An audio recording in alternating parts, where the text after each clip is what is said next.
Assalamualaikum warahmatullahi wabarakatuh. Alhamdulillahirabbil alamin wa bihi nasta'inu ala umuri dunya waddin.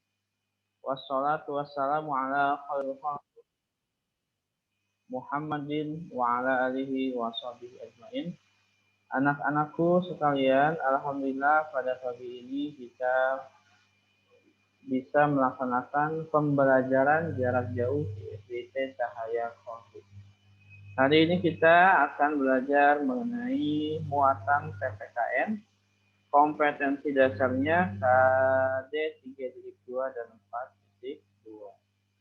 Seperti biasa di tema 9, subtema 3 ini kita akan mempelajari bagaimana melestarikan sumber daya alam yang ada di Indonesia. Allah telah menganugerahkan sumber daya alam yang begitu melimpah. Nah, bagaimana usaha-usaha pelestarian sumber daya alam? Baik, silakan dibuka bukunya halaman 156. Mengidentifikasi usaha-usaha pelestarian sumber daya alam.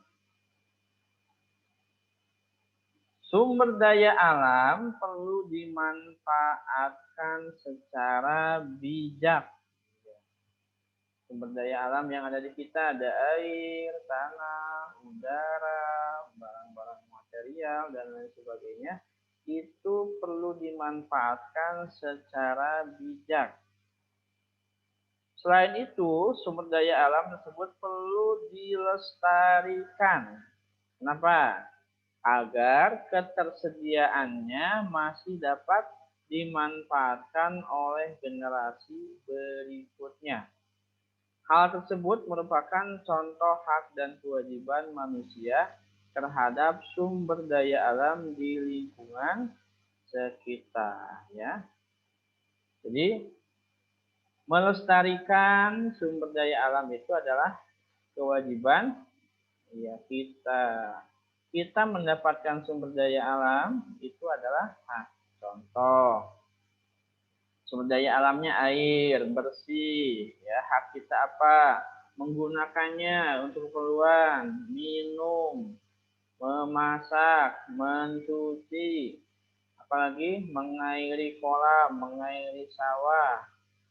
Ya, itu hak kita untuk menggunakan air bersih. Kewajibannya apa? Kewajibannya adalah melestarikan sumber daya air, ya. Nah, kita memanfaatkannya dengan sebaik-baiknya. Selanjutnya, bagaimana usaha melestarikan sumber daya alam? Nah, coba lihat di gambar yang pertama, itu ada apa? Botol plastik bekas. Botol plastik besar bisa digunakan apa? Mendaur ulang botol plastik bekas untuk dijadikan pot tanaman. Wah, ini tanamannya cantik sekali ya, stroberi ya. Tapi belum matang ya stroberinya.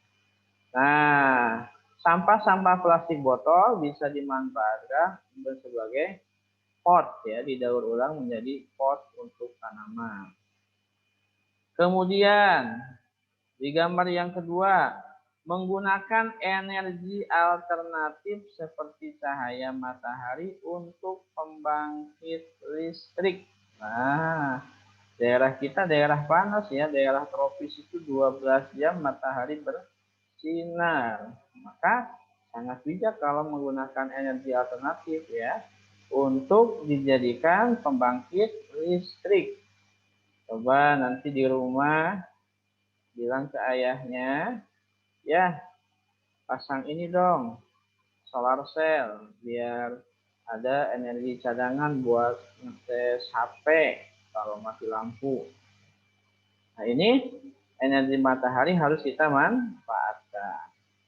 Selanjutnya, menangkap ikan dengan jaring tradisional. Nah, karena laut terumbu karang kalau menangkap ikannya dengan cara yang barbar ya, misalkan menangkap ikan dengan menggunakan bom. Wah, bahaya. Iya, dapat banyak, tapi besok-besok ikannya habis. Karena apa?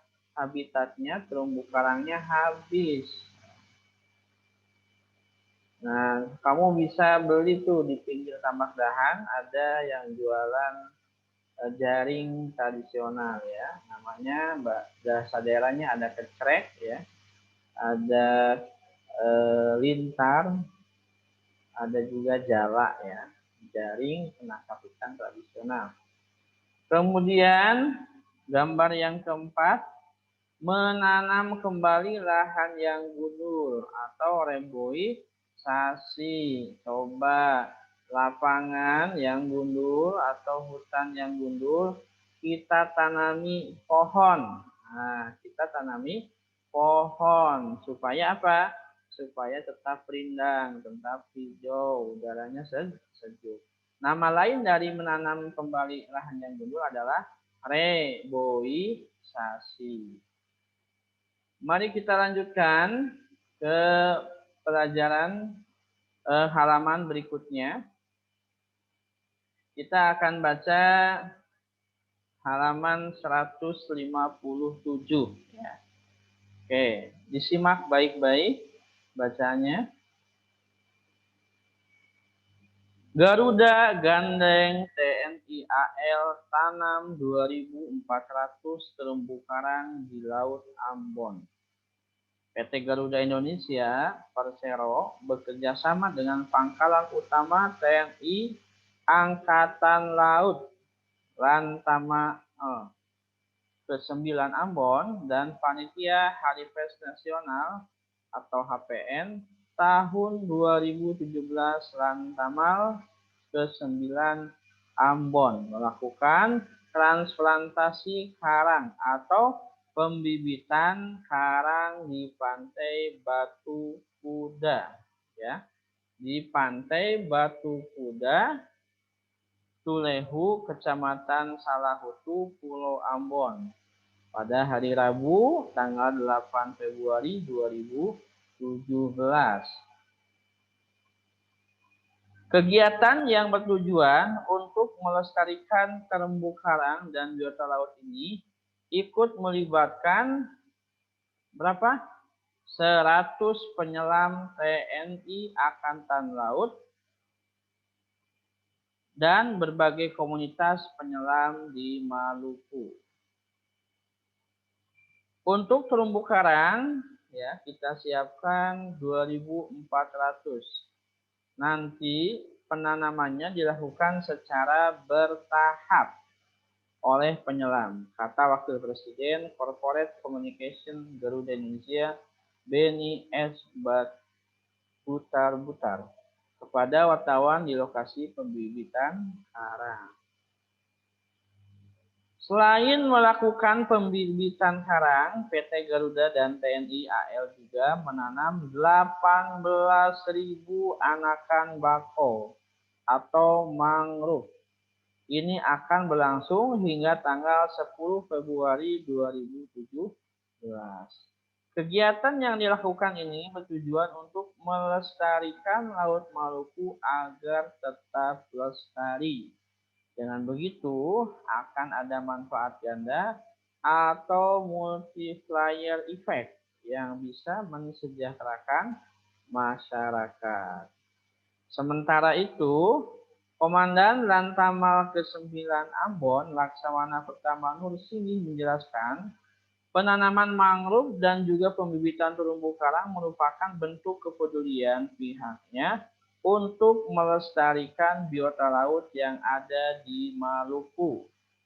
Kegiatan ini merupakan bentuk kepedulian kami untuk menjaga ekosistem laut dan kekayaan bahari di daerah, ujarnya.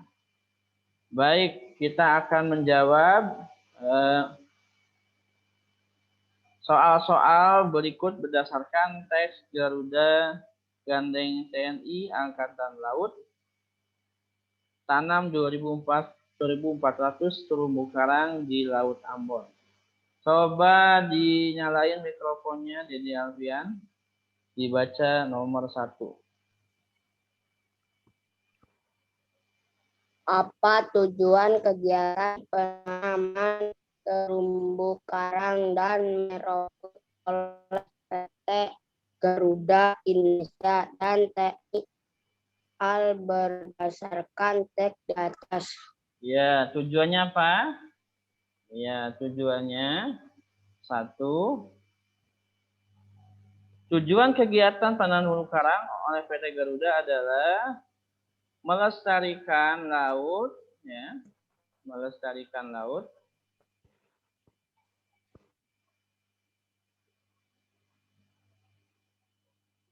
Maluku agar tetap lestari.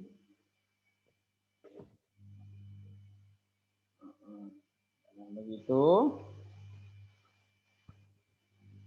akan ada manfaat ganda.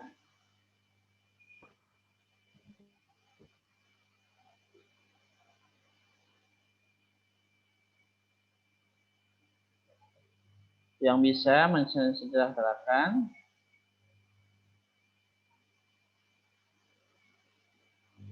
masyarakat. Oke, ini yang pertama. Coba Dede Alfian baca yang kedua. Buktikan dengan apa dampak dari tarian sumber daya alam terluas. Ya, apa dampak positif dari pelestarian sumber daya alam tersebut bagi warga sekitar? Ya, warga sekitar memiliki sumber daya alam yang lestari karena dijaga sehingga bisa dimanfaatkan untuk pemenuhan kebutuhan sehari-hari. Terumbu karangnya dilestarikan, maka ikan-ikan akan betah di sana, nelayan tangkapannya menjadi banyak. Kemudian juga hutan mangrove, biota-biota laut yang hidup di pinggir pantai akan lestari sehingga masyarakat bisa memanfaatkannya lebih lama. Nomor 3, silakan Dede Alfian dibaca. Tuliskan hak yang bisa didapatkan dan kewajiban yang perlu dilakukan oleh warga sekitar dan pemerintah setelah kegiatan penanaman tersebut. Ya, hak yang bisa didapatkan dan kewajiban yang perlu dilakukan oleh warga dan pemerintah. Haknya mengelola sumber daya laut dan pantai. Ya, kewajibannya melestarikan dan sumber daya laut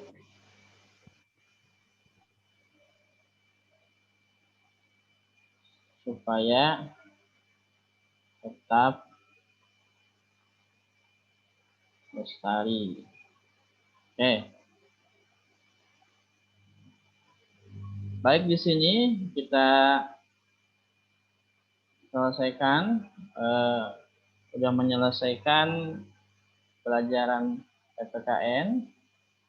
Mari kita tutup dengan membaca doa setelah belajar. Allahumma anfa'na bima 'allamtana wa 'allamna alladzi yanfa'una wa zidna ilma.